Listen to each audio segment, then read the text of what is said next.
Assalamualaikum warahmatullahi wabarakatuh. Waalaikumsalam warahmatullahi wabarakatuh. Waalaikumsalam warahmatullahi wabarakatuh. Baiklah teman-teman sekalian, selamat siang hari ini.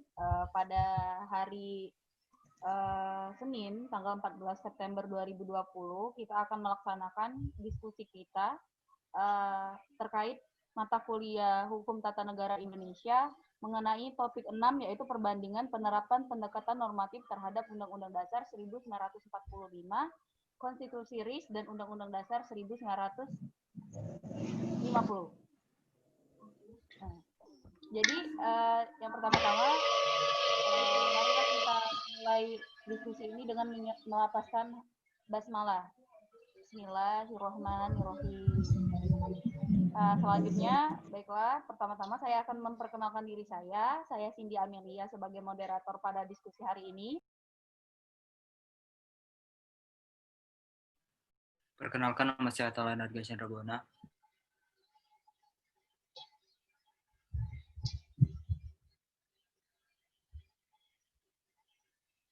Kenalkan, nama saya Fitri Besari. Perkenalkan, nama saya Dinda Trimaharani. Perkenalkan, nama saya Leni Anggraini. Perkenalkan, nama saya Muhammad Sareza Gumai.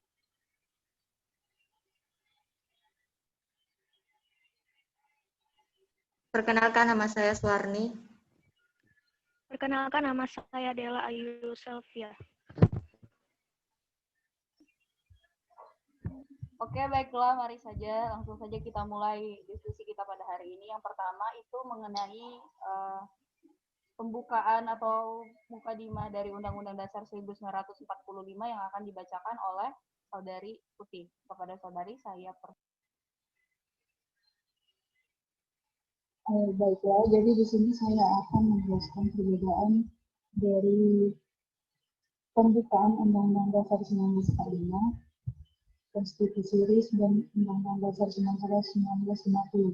Di mana dalam Undang-Undang Dasar 1945 disebutkan pembukaan itu kata lainnya ialah preambul, yang disadur dari bahasa Belanda yang dapat diartikan sebagai pembukaan. Terdiri atas 4 alinea yang mana dalam isinya dapat disimpulkan bahwa Indonesia mendukung penghapusan penjajahan yang tidak sesuai dengan pri kemanusiaan dan pri keadilan. Lalu yang kedua, Indonesia menyatakan kemerdekaannya atas berkat rahmat Allah yang Maha Kuasa. Dan yang ketiga, menyebutkan bahwa susunan negara Indonesia sebagai negara republik yang berkedaulatan rakyat, mencantumkan isi falsafat Pancasila dan menyebutkan tujuan negara, yakni mewujudkan suatu keadilan sosial bagi seluruh rakyat Indonesia. Sedangkan di dalam Konstitusi RIS disebutkan kata mukadimah sebagai pembukaannya. Berdasarkan KBBI dapat diartikan sebagai pendahuluan atau kata pengantar. Terdiri atas 4 alinea yang mana isinya dapat disimpulkan bahwa 1. Indonesia menyatakan kemerdekaannya dalam suatu piagam negara yang berbentuk republik federasi. Berdasarkan pengakuan ketuhanan yang Maha Esa, pri kemanusiaan, kebangsaan, kerakyatan, dan keadilan sosial. Kemudian yang kedua menyebutkan tujuan negara, yakni mewujudkan kebahagiaan, kesejahteraan, perdamaian, dan kemerdekaan dalam masyarakat. Lalu yang ketiga di UUDS kita bisa melihat bahwa kata mukadimah juga dipakai dengan berisi 4 alinea sama seperti Undang-Undang Dasar 1945 dan Konstitusi RIS.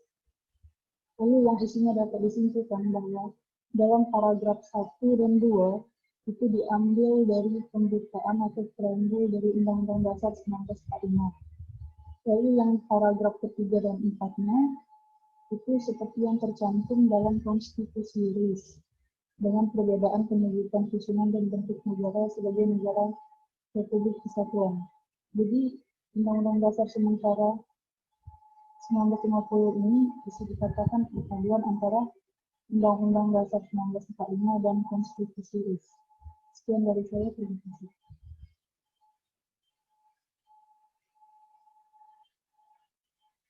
Silakan. Baiklah, selanjutnya saya akan menjelaskan mengenai batang tubuh UUD 1945, Konstitusi RIS, dan UUDS 1950. Yang pertama itu bentuknya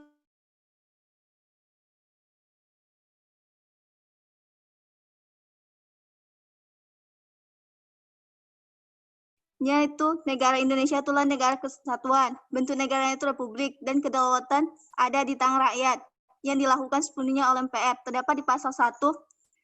Pasal yang keduanya itu bab 15 mengenai bendera dan bahasa. Bendera yang dipakai itu sang merah putih. Bahasa negaranya itu bahasa Indonesia. Terdapat di pasal 35 dan 36. Yang kedua itu Konstitusi RIS. Di bab satunya itu negara Republik Indonesia Serikatnya itu bagian pertama itu tentang bentuk negara dan kedaulatan. Republik RIS adalah negara hukum demokrasi yang berbentuk federasi dan kedaulatannya dilakukan oleh pemerintah yang bekerja sama dengan DPR dan Senat. Terdapat di pasal 1. Bagian kedua yaitu daerah negara. RIS itu meliputi seluruh daerah Indonesia. Terdapat di pasal 2. Yang ketiganya itu lambang dan bahasa negara. Lambang bendera merah putih dan lagu kebangsaannya itu Indonesia Raya. Bahasa resminya itu bahasa Indonesia.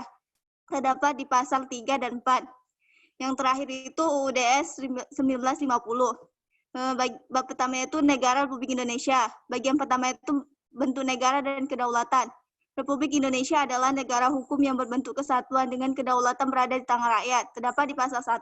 Bagian keduanya itu daerah negara. Republik Indonesia Serikat meliputi seluruh daerah Indonesia. Terdapat di pasal 2. Yang ketiga itu lambang dan bahasa negara. Bahasanya itu bendera merah putih sebagai benderanya, sedangkan lagu kebangsaan Indonesia Raya, bahasanya itu bahasa Indonesia. Terdapat di pasal 3 dan 4.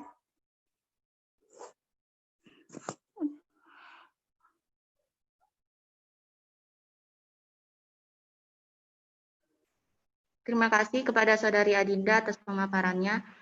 Baiklah, saya akan melanjutkan pemaparan diskusi kita kali ini mengenai perbandingan antara Undang-Undang 1945, Konstitusi RIS, dan UUDS 1950, yaitu tentang pemerintahan daerah, kewarganegaraan, kesejahteraan sosial atau hak kebebasan, dan asas-asas dasar. Dalam Undang-Undang Dasar 1945, pemerintah daerah diatur di dalam bab 6 pasal 18 yang membahas pembagian daerah Indonesia dan bentuk susunan pemerintahnya ditetapkan dengan undang-undang. Selanjutnya yaitu warga negara, diatur di dalam bab 10 pasal 26, 27, 28 yang berisi syarat-syarat mengenai kewarganegaraan, kemerdekaan berserikat dan berkumpul, mengeluarkan pikiran dengan lisan dan tulisan, dan sebagainya ditetapkan dengan undang-undang. Lalu kesejahteraan sosial diatur di dalam bab 14 pasal 33, 34 yang membahas perekonomian berdasar atas asas kekeluargaan. Fakir, miskin, dan anak-anak yang terlantar dipelihara oleh negara. Dalam Konstitusi RIS, kewarganegaraan dan penduduk negara diatur di dalam bab 1, bagian 4 pasal 5 dan 6, yang berisi tentang kewarganegaraan dan penduduk negara diatur oleh Undang-Undang Federal. Selanjutnya yaitu hak dan kebebasan. Dasar manusia diatur di dalam bab 1, bagian 5 pasal 7 sampai dengan pasal 33 yang membahas perlindungan hak dan kebebasan dasar manusia oleh undang-undang. Lalu mengenai asas-asas dasar di Konstitusi RIS itu diatur di dalam bab 1 bagian 6 pasal 34 sampai dengan pasal 41 yang membahas mengenai penguasa memajukan rakyat dalam hal kebudayaan, ilmu pengetahuan, perkembangan rakyat, kesehatan rakyat, serta memberikan pengawasan dan perlindungan. Selanjutnya yaitu mengenai daerah-daerah bagian, diatur di dalam bab 2 bagian 1 pasal 42 sampai dengan pasal 50, yang membahas dalam susunan federasi RIS, kehendak rakyat di daerah-daerah bagian dinyatakan merdeka dengan jalan demokrasi. Lalu selanjutnya mengenai pembagian penyelenggaraan pemerintah antara Republik Indonesia Serikat dan daerah-daerah bagian, diatur di dalam bab 2 bagian 2 pasal 51 sampai dengan pasal 63, yang pada intinya berisi tentang daerah-daerah bagian, berhak mendapat bagian yang sebesar-besarnya dalam pemerintahan federal. Selanjutnya mengenai daerah-daerah swapraja, diatur dalam bab 2 bagian 3 pasal 64 sampai dengan pasal 67. Berisi mengenai daerah swapraja tidak dapat dihapuskan atau diperkecil, kecuali untuk kepentingan umum.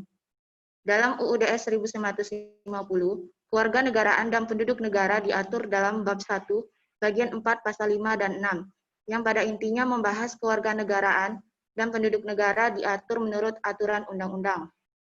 Lalu mengenai hak-hak dan kebebasan dasar manusia, diatur di dalam bab 1, bagian 5 pasal 7 sampai dengan pasal 34, yang membahas setiap orang mempunyai hak dan kebebasan sebagai manusia untuk mendapat perlakuan dan perlindungan yang sama tanpa adanya diskriminasi.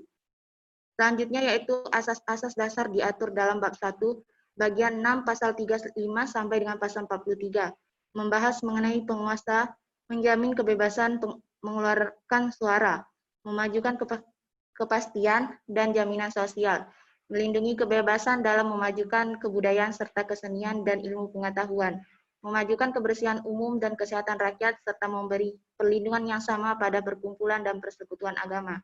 Selanjutnya mengenai pemerintahan daerah dan daerah-daerah swapraja diatur dalam bab 4, yang pada intinya membahas daerah-daerah diberikan otonomi seluas-luasnya untuk mengurus rumah tangganya sendiri, dengan bentuk susunan pemerintahnya ditetapkan dengan undang-undang mengenai daerah-daerah swapraja yang diatur dengan undang-undang serta tidak dapat dihapuskan atau diperkecil, kecuali untuk kepentingan umum dan sudah dinyatakan oleh undang-undang.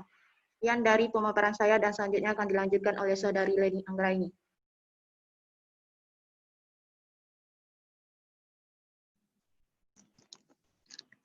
Baiklah, selanjutnya saya akan menjelaskan tentang alat-alat perlengkapan negara.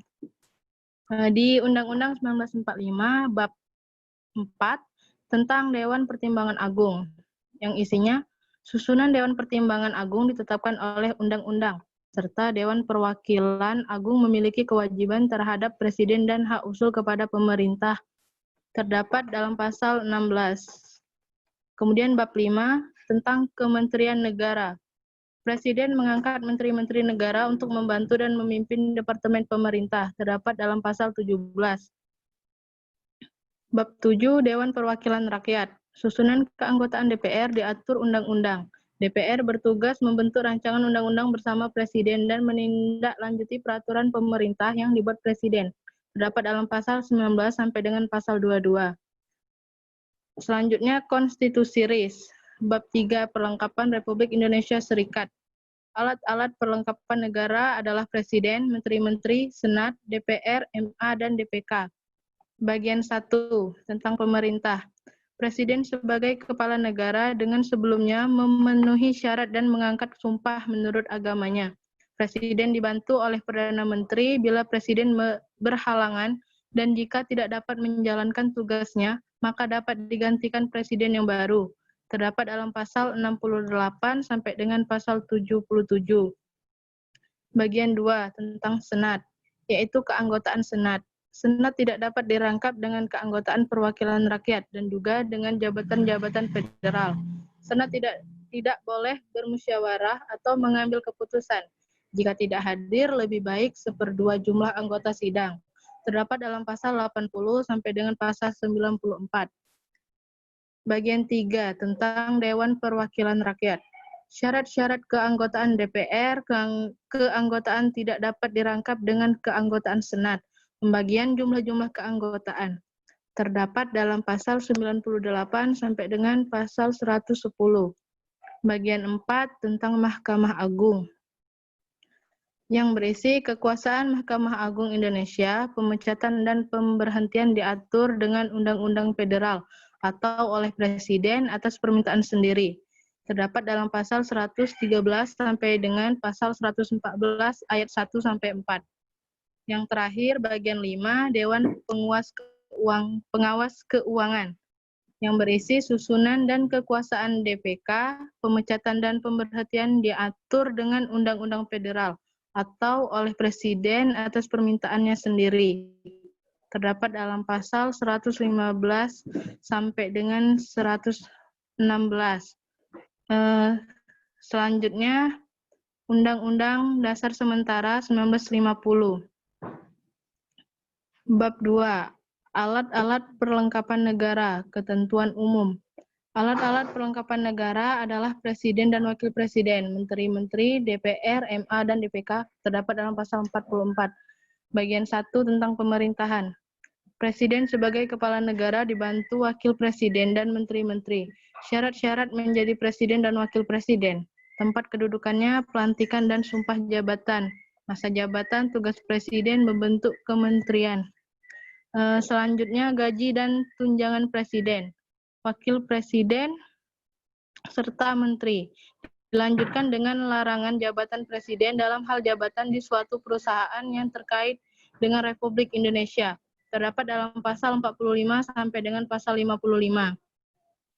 Bagian 2 tentang Dewan Perwakilan Rakyat, yang berisi mengenai aturan dan syarat pemilihan anggota DPR, sumpah jabatan, sistem sidang Dewan DPR, dan Menteri.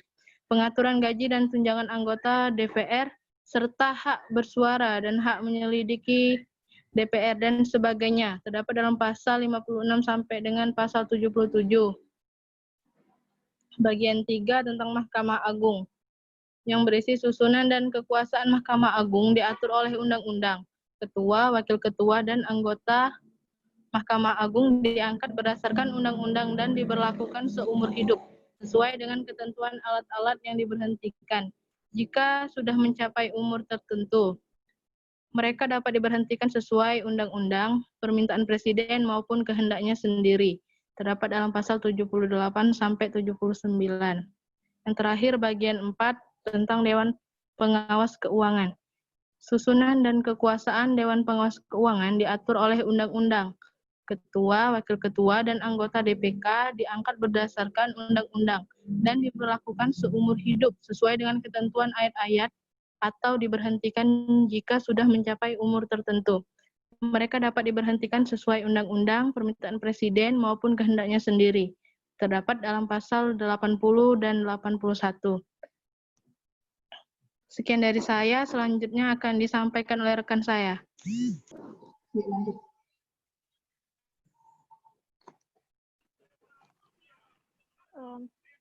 Baiklah, saya akan menjelaskan mengenai pemerintahan, hal keuangan, tugas alat perlengkapan negara di Undang-Undang Dasar 1945, Konstitusi RIS, dan Undang-Undang Dasar Sementara 1950. Pada Undang-Undang Dasar 1945, Bab 3, mengenai kekuasaan pemerintahan negara. Kekuasaan pemerintah dipegang oleh Presiden. Presiden berkuasa membentuk undang-undang dengan DPR. Prosedur pemilihan Presiden, masa jabatan, dan wewenang Presiden terdapat dalam pasal 4 sampai pasal 15. Pada bab 3 mengenai hal keuangan. Ini mengenai anggaran pendapatan dan belanja ditetapkan tiap tahun. Apabila DPR tidak menyetujui usul pemerintah, maka pemerintah menjalankan anggaran tahun lalu. Ini terdapat dalam pasal 23 ayat 1 sampai 5. Pada bab 9 mengenai kekuasaan kehakiman. Kekuasaan kehakiman dilakukan oleh sebuah Mahkamah Agung. Kekuasaan badan-badan kehakiman itu diatur dengan undang-undang. Terdapat dalam pasal 24 dan pasal 25. Pada Konstitusi RIS di bagian bab 4 mengenai pemerintah. Pada bagian 1 ini mengenai ketentuan-ketentuan umum. Pemerintah menyelenggarakan kesejahteraan Indonesia. Pasal 117 sampai pasal 126. Bagian kedua tentang perundang-undangan. Ini terdapat dalam pasal 127 sampai pasal 143. Bagian 3 mengenai perkara yang diadili oleh pengadilan, ditentukan dan ditetapkan dengan undang-undang. Pasal 144 sampai 163. Pada bagian 4 mengenai keuangan. Ini terdapat dalam pasal 164 sampai pasal 173. Pada bagian kelima mengenai hubungan luar negeri. Dijelaskan bahwa yang mengadakan, mengesahkan, menyetujui perjanjian dengan negara lain adalah Presiden dengan kuasa undang-undang. Pasal 174 sampai pasal 178. Pada Undang-Undang Dasar Sementara 1950, Bab 3 mengenai tugas alat perlengkapan negara. Pada bagian 1 ini mengenai pemerintah. Presiden dan wakil presiden tidak dapat diganggu-gugat. Menteri-menteri bertanggung jawab atas seluruh kebijaksanaan pemerintah. Presiden berhak membubarkan Dewan Perwakilan Rakyat, terdapat dalam pasal 82 sampai 88. Pada bagian kedua mengenai perundang-undangan. Kekuasaan perundang-undangan dilakukan oleh pemerintah bersama-sama dengan Dewan Perwakilan Rakyat, terdapat dalam pasal 89 sampai pasal 100. Pada bagian ketiga mengenai pengadilan, hukum perdata dan hukum dagang, hukum pidana sipil maupun hukum pidana militer, hukum acara perdata dan hukum acara pidana. Susunan dan kekuasaan pengadilan diatur dengan undang-undang dalam kitab-kitab hukum, kecuali jika pengundang-undang menganggap perlu untuk mengatur beberapa hal dalam undang-undang tersendiri. Terdapat dalam pasal 101 sampai pasal 108. Pada bagian keempat mengenai keuangan, satuan hitung untuk pembayaran yang sah di Indonesia ditetapkan undang-undang. Pengeluarannya dilakukan oleh atas nama pemerintah Republik Indonesia ataupun oleh Bank Sirkulasi terdapat dalam pasal 109 sampai pasal 119. Pada bagian kelima mengenai hubungan luar negeri, Presiden mengadakan dan mengesahkan perjanjian dan persetujuan dengan negara-negara lain oleh kuasa undang-undang, terdapat dalam pasal 120 sampai pasal 123. Baiklah, itu saja penjelasan dari saya. Selanjutnya akan dijelaskan oleh rekan saya, Saudara Atta. Baiklah, saya akan menerangkan tentang hal-hal lain yang diatur, yaitu hal agama, pendidikan, dan pertahanan negara di Undang-Undang Dasar 1945, Konstitusi RIS, dan Undang-Undang Dasar sementara 1950. Pada Undang-Undang Dasar 1945, bab 11 tentang agama, negara berdasar atas ketuhanan Yang Maha Esa dan menjamin kemerdekaan tiap-tiap penduduk untuk memeluk agama masing-masing dan beribadah, terdapat pada pasal 29. Lalu bab 12 tentang pertahanan negara, tiap-tiap warga negara berhak dan wajib ikut serta dalam usaha pembelaan negara. Syarat-syarat tentang pembelaan diatur dengan undang-undang, terdapat di pasal 30. Bab 13 tentang pendidikan, negara menjamin hak warga negara mendapat pengajaran, memajukan kebudayaan dan pengajaran nasional diatur undang-undang. Terdapat pada pasal 31 dan 32. Lalu pada Konstitusi RIS di bab 4, yaitu pemerintah, pada bagian 6 tentang pertahanan negara dan keamanan umum, undang-undang menetapkan aturan mengenai hak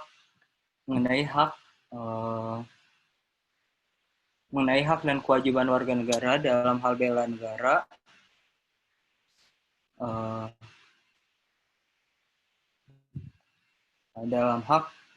dalam hal bela negara, angkatan perang, dan wajib militer. Presiden memegang kekuasaan tertinggi atas angkatan perang. Presiden tidak menyatakan perang sebelum dapat izin dari DPR. Terdapat pada pasal 179 sampai pasal 185. Lalu pada Undang-Undang Dasar sementara 1950, pada bab 3 yaitu tugas alat-alat perlengkapan negara, pada bagian 6 tentang pertahanan negara dan keamanan umum, hak dan kewajiban warga negara untuk mempertahankan kemerdekaan Republik Indonesia dan membela daerahnya, mengatur cara menjalankannya serta pengecualiannya diatur undang-undang. Terdapat pada pasal 124 sampai dengan pasal 130. Sekian dari saya, selanjutnya akan dilanjutkan oleh rekan saya Muhammad Syarif.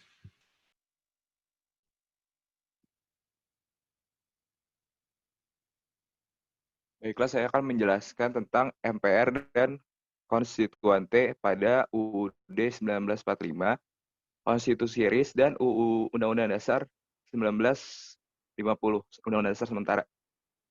Pada Undang-Undang Dasar 1945, pada bab 2 tentang Majelis Permusyawaratan Rakyat membahas mengenai keanggotaan, jumlah minimal sidang yang dilakukan, dan tugas MPR, terdapat dalam pasal 2 dan 3. Selanjutnya pada Konstitusi RIS bab kelima tentang Konstituante membahas tentang rancangan Konstituante, pembentukan Konstituante, anggota Konstituante, ketua dan wakil ketua Konstituante, prosedur dan teknik persidangan Konstituante, terdapat pada pasal 187 sampai pasal 189. Lalu pada Undang-Undang Dasar sementara 1950 pada bab 5 tentang konstituante bersama-sama pemerintahan menetapkan Undang-Undang Dasar Republik Indonesia menggantikan Undang-Undang Dasar sementara mengenai anggota konstituante, prosedur persidangan rancangan undang-undang, tugas konstituante yang merangkap sebagai DPR, serta pembentukan badan pekerja terdapat pada pasal 134 sampai pasal 139. Sekian dari saya, selanjutnya akan dijelaskan oleh Cindy Amelia. Silakan. Oke, bagian terakhir dari perbandingan antara Undang-Undang Dasar 1945, Konstitusi RIS, dan juga Undang-Undang Dasar Sementara 1950, itu mengenai perubahan undang-undang, aturan peralihan, dan aturan tambahan. Nah, pada Undang-Undang Dasar 1945, hal ini dimuat dalam bab 16, yaitu pada perubahan undang-undang, setidaknya 2/3 anggota itu harus hadir untuk menyelesaikan undang-undang tersebut. Nah, dan juga pada aturan peralihan, selama aturan tersebut masih berlaku dan belum ada undang-undang baru, maka aturan tersebut masih akan tetap digunakan. Dan yang terakhir itu adalah aturan tambahan. Nah, aturan tambahan pada Undang-Undang Dasar 1945 ini, dalam 6 bulan setelah penetapan undang-undang, itu dibentuklah MPR untuk membentuk undang-undang atau rancangan undang-undang dasar pada masa itu. Nah, selanjutnya itu konstitusi RIS. Nah, perubahan undang-undang, aturan peralihan, dan aturan tambahan itu dimuat pada bab 6. Perubahan undang-undang pada konstitusi RIS itu sama dengan Undang-Undang Dasar 1945. Apabila 2/3 anggota hadir, maka undang-undang tersebut mampu dimufakatkan atau disepakati perubahannya. Nah, sedangkan aturan peralihan itu undang-undang atau konstitusi yang sudah berlaku tetap akan berlaku dengan didampingi dengan konstitusi RIS yang ada. Jadi ada 2 konstitusi pada masa itu. Nah, selanjutnya ketentuan tambahan konstitusi yang sudah ada dipulihkan kembali, lalu ditetapkan kembali, maka berlakulah pula konstitusi yang sudah ada. Nah, yang terakhir itu Undang-Undang Dasar Sementara 1950, itu dimuat pada bab 6, pada perubahan undang-undang. Perubahan undang-undang dasar dilakukan oleh Majelis Perubahan Undang-Undang Dasar dan diumumkan oleh pemerintah oleh nantinya. Nah, aturan peralihan itu ketentuan yang lama tetap berlaku selagi belum dicabut atau dimuat ketentuan yang baru. Nah, ketentuan tambahan atau ketentuan penutupnya ialah setelah undang-undang diberlakukan, pemerintah membentuk panitia atau aparatur negara untuk menjalankan tugas-tugas sesuai dengan Undang-Undang Dasar pada masa itu. Sekian dari saya, terima kasih. Baiklah, langsung saja kita akan membacakan kesimpulan dari diskusi kita hari ini. Teman-teman sekalian, saya persilakan untuk membacakan kesimpulan dari diskusi kita pada hari ini.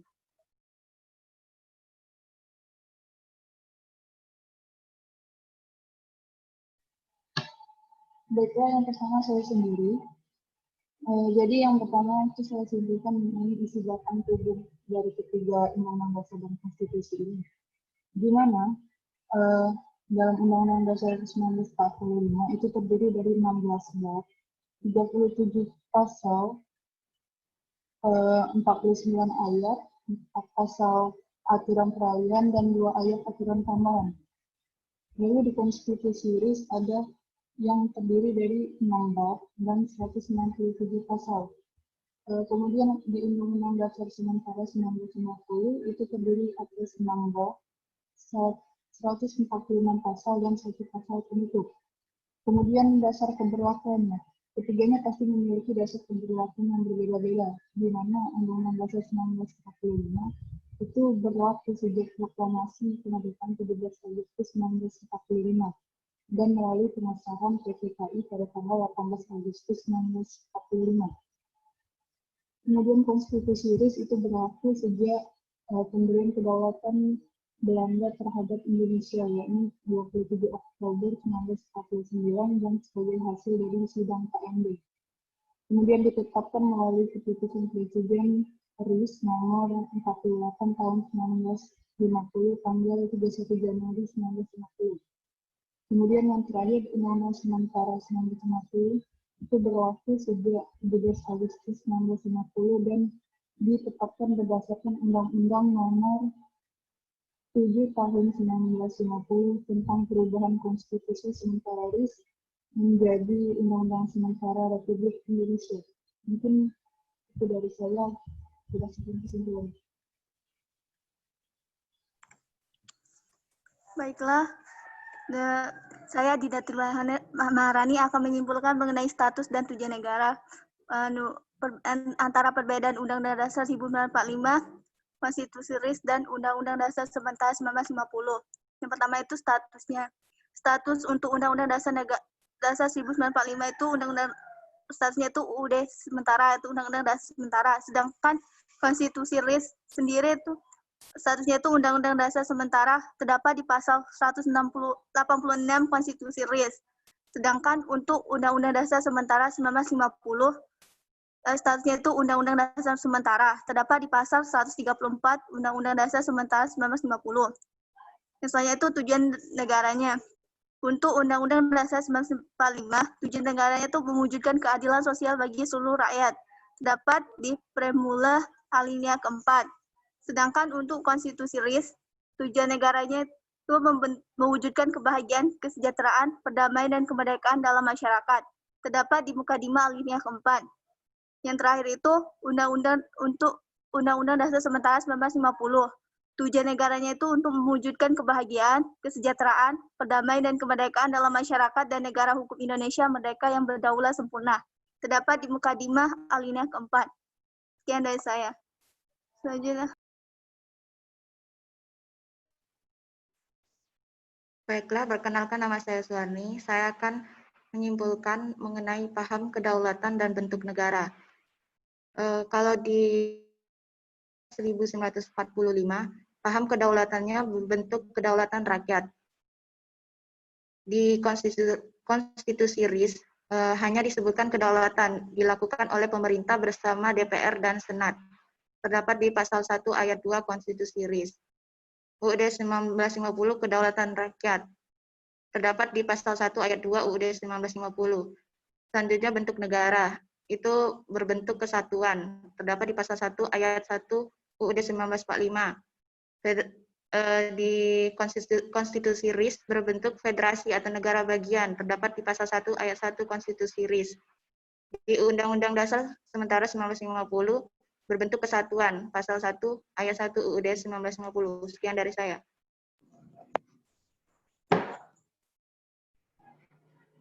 Baiklah, selanjutnya saya akan menyampaikan kesimpulan tentang wilayah negara dan alat perlengkapan negara. Wilayah negara pada Undang-Undang Dasar 1945 tidak disebutkan dalam Undang-Undang Dasar 1945. Sedangkan di Konstitusi RIS, Negara Republik Indonesia dengan daerah menurut status quo, seperti tersebut dalam Persetujuan Renville, Pasal 2 Konstitusi RIS. Sedangkan di Undang-Undang Dasar Sementara 1950, Republik Indonesia meliputi seluruh daerah Indonesia, ialah daerah Hindia Belanda dulu. Terdapat dalam pasal 2 Undang-Undang Dasar Sementara 1950. Selanjutnya alat perlengkapan negara. Di Undang-Undang Dasar 1945, alat-alat perlengkapan negara ialah MPR, Presiden atau Wakil Presiden, DPA, Kementerian Negara, Pemerintah Daerah, DPR, BPK, dan MA. Kemudian Konstitusi RIS, yaitu Presiden, Menteri-Menteri, Senat, DPR, MA, dan DPK konstituase. Yang tidak ada ialah MPR dan DPA. Yang terakhir di Undang-Undang Dasar Sementara 1950, yaitu Presiden dan Wakil Presiden, Menteri-Menteri, DPR, MA, dan Dewan. Sekian dari saya. Selanjutnya akan disampaikan oleh rekan saya. Baiklah, saya akan menyimpulkan mengenai sistem pemerintahan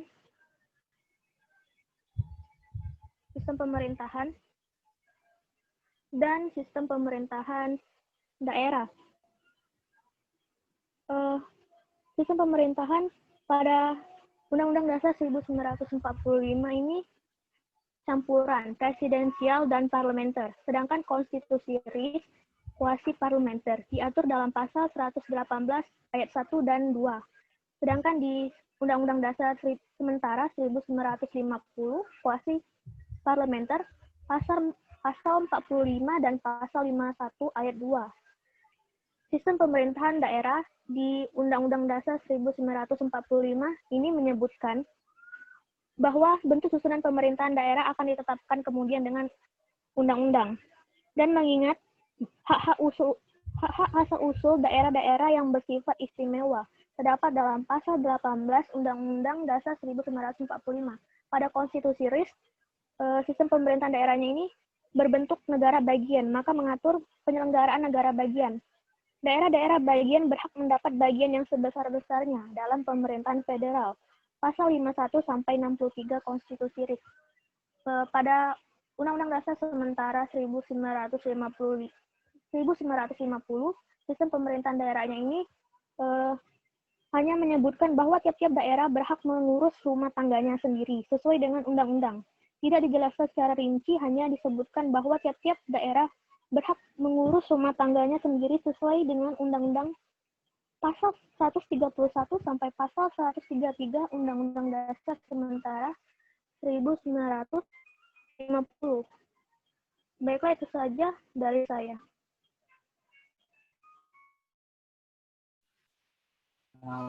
Baiklah, saya akan melanjutkan menyimpulkan tentang hal-hal lain yang diatur, yaitu tentang agama, pertahanan negara, dan pendidikan. Agama pada Undang-Undang Dasar 1945, negara berdasar atas ketuhanan yang Maha Esa dan menjamin kebebasan beragama dan beribadah terdapat pada pasal 29 Undang-Undang Dasar 1945. Lalu di Konstitusi RIS, negara memberikan kebebasan warga negaranya menganut agama atau keyakinannya terdapat pada pasal 18 Konstitusi RIS. Lalu pada Undang-Undang Dasar Sementara 1950, negara memberikan hak dalam kebebasan agama, keinsyafan batin dan pikiran terdapat pada pasal 18 Undang-Undang Dasar Sementara 1950.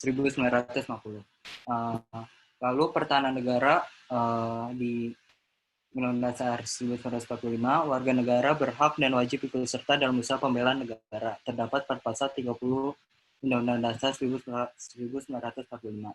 Lalu di Konstitusi RIS, hak dan kewajiban warga negara membantu mempertahankan kemerdekaan RIS dan membela daerahnya diatur Undang-Undang Federal. Terdapat pada pasal 179 sampai pasal 185 Konstitusi RIS. Lalu pertahanan negara di Undang-Undang Dasar Sementara 1950, setiap warga negara berhak dan berkewajiban turut serta dengan sungguh dalam pertahanan negara. Terdapat pada pasal 24 Undang-Undang Dasar Sementara 1950. Lalu hal yang diatur pendidikan di Undang-Undang Dasar 1945, warga negara berhak mendapatkan pengajaran. Pemerintah menyelenggarakan sistem pengajaran nasional dan memajukan kebudayaan nasional. Terdapat pada pasal 31 dan 32 Undang-Undang Dasar 1945. Lalu di Konstitusi RIS, penguasa wajib memajukan perkembangan rakyat dan dalam hal ini teristimewa berusaha menghapuskan buta huruf. Terdapat pada pasal 39 Konstitusi RIS. Lalu pada Undang-Undang Dasar Sementara 1950, negara menjamin hak-hak warga negaranya untuk mendapat pengajaran dan melakukan pengajaran. Terdapat pada pasal 30 Undang-Undang Dasar Sementara 1950. Sekian kesimpulan dari saya. Terima kasih.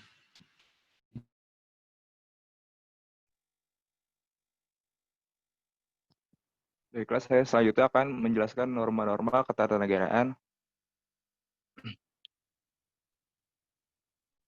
Yang pertama, ada kesejahteraan sosial dan prinsip-prinsip ketatanegaraan pada UUD 1945, Konstitusi RIS, dan Undang-Undang Dasar Sementara 1950.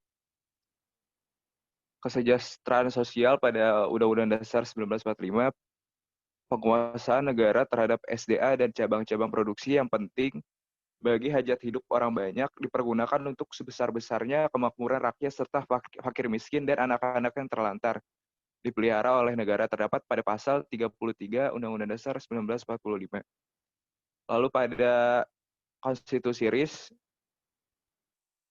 penguasa memajukan kepastian dan jaminan sosial, pemberantasan pengangguran, serta penyelenggaraan persediaan untuk hari tua dan pemeliharaan janda-janda dan anak-anak yatim piatu, terdapat pada pasal 35 konstitusi RIS.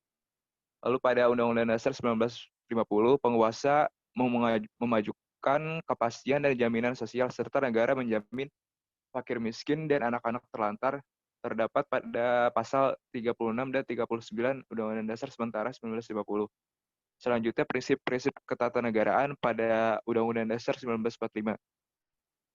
RI merupakan negara hukum dan menganut konstitusionalisme dengan UUD sebagai pedoman. Selanjutnya, pada konstitusi RIS, RIS adalah negara hukum yang demokratis, terdapat pada pasal 1 konstitusi RIS, serta menganut sistem konstitusionalisme dengan konstitusi sebagai pedoman. Selanjutnya pada UUDS 1950, RI merupakan negara hukum yang demokratis dengan menganut sistem konstitusionalisme dengan Undang-Undang Dasar sebagai pedoman. Selanjutnya, struktur kekuasaan pemerintah. Pada Undang-Undang Dasar 1945, kekuasaan tertinggi negara ada pada MPR. Di bawahnya ada presiden sebagai mandataris, MPR bertindak sebagai kepala negara dan kepala pemerintah. Di samping presiden ada DPR dalam penyelenggaraan pemerintah. Selanjutnya pada konstitusi RIS, presiden sebagai kepala negara dibantu oleh Perdana Menteri sebagai kepala pemerintah. Di bawahnya terdapat Senat dengan setiap daerah bagian mempunyai 2 anggota. Lalu ada DPR dengan pembagian jumlah-jumlah anggota yang akan diutus di antara daerah-daerah itu. Selanjutnya pada UUDS 1950, presiden sebagai kepala negara dibantu oleh wakil presiden. Di sampingnya terdapat menteri-menteri yang dipilih oleh presiden dengan mengangkat seorang daripadanya menjadi perdana menteri untuk bertindak sebagai kepala pemerintah. Lalu ada DPR yang bertugas membahas RUU bersama presiden. Demikian dari saya. Selanjutnya akan dilanjutkan oleh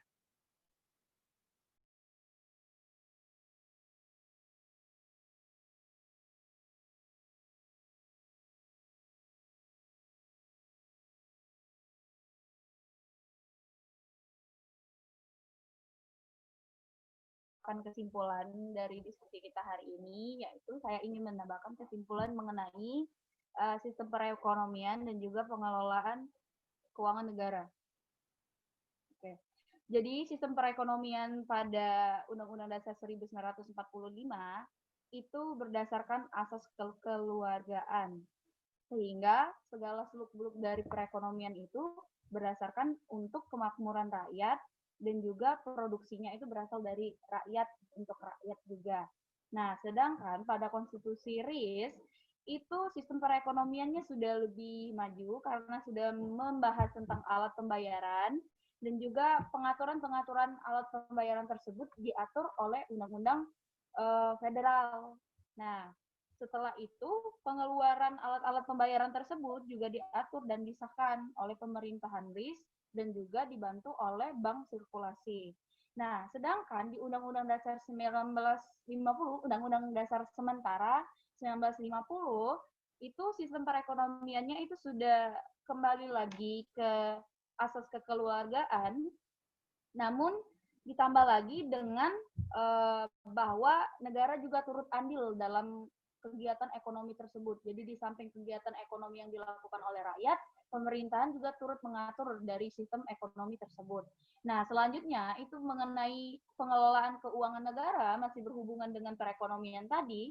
Pada Undang-Undang Dasar 1945 itu anggaran pemerintah APBN itu ditetapkan setiap tahun.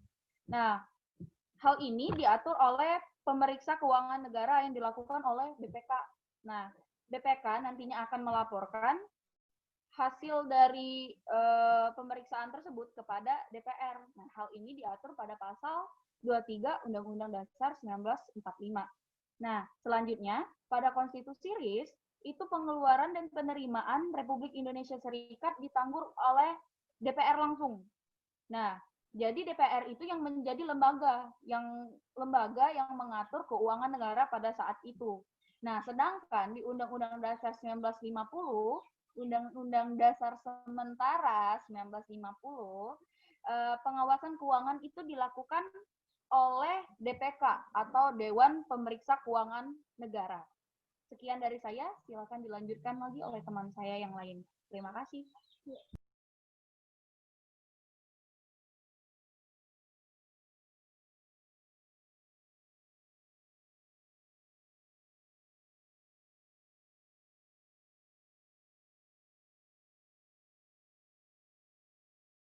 Kau Baik, selanjutnya kesimpulan yang terakhir itu mengenai sistem hukum. Di Undang-Undang Dasar 1945, sistem hukumnya diselenggarakan oleh Mahkamah Agung dan badan kehakiman lainnya menurut undang-undang dengan persyaratan yang diatur undang-undang, dan pemberhentian serta pemecatannya juga ditetapkan oleh undang-undang. Lalu di Konstitusi RIS, pengawasan pengadilan federal tertinggi dipegang oleh sama, yakni Mahkamah Agung juga. Dengan jabatan hakim, kekuasaannya diatur menurut Undang-Undang Federal. Lalu Undang-Undang Dasar Sementara 1950 juga kekuasaan kehakimannya itu dipegang oleh Mahkamah Agung yang menurut aturan yang ditetapkan dengan kekuasaan serta pengangkatan dan pemberhentian hakim diatur undang-undang. Mungkin cukup dari saya. Jika ada yang menambahkan, silakan. Atau kepada moderator yang kembali.